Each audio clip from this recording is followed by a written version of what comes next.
Եթերում լուրերի ժամը 17-ի թողարկումն է, տաղավարում աշխատում է Մերի Դանիելյանը, բարի օր։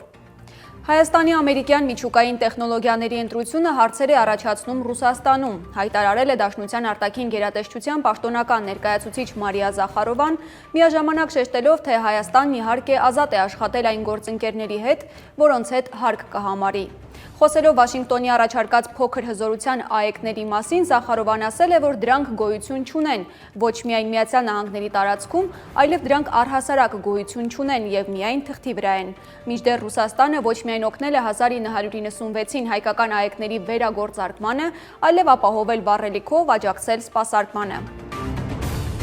Սամվել Կարապետյանը կլինի Հզոր Հայաստան կուսակցության վարչապետի թեկնածուն, քաղաքական ուժի պաշտոնական շնորհանդեսին հայտարարել է մեր ձևով շարժման համակարգող Նարեկ Կարապետյանը։ Նա շեշտել է, որ ընտրություններում հաղթելու դեպքում 20 օր անց իրենք ազգային ժողովում ձայների 2/3-ով փոփոխություն կկատարեն վարչապետի ընտրությանը վերաբերող սահմանադրության 148-րդ հոդվածում, որը թույլ կտա Հայաստանի ցանկացած քաղաքացու, այդ թվում Սամվել Կարապետյանին, ընտրվել վարչապետ։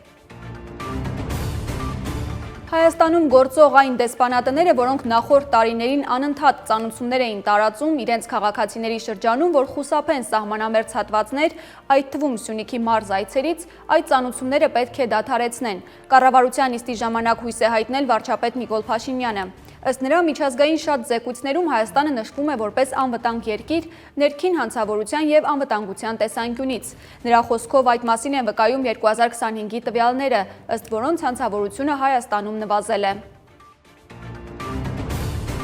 Ռուսաստանի նախագահ Վլադիմիր Պուտինը Իրանում Դաշնության դեսպանության խորհրդական դեսպանորդ Ռաֆայել Գևորգյանին պարգևատրել է արիության շքանշանով։ Գևորգյանը պարգևին արժանացել է մասնագիտական պարտքը կատարելիս ցուցաբերած արիության եւ խիզախության համար։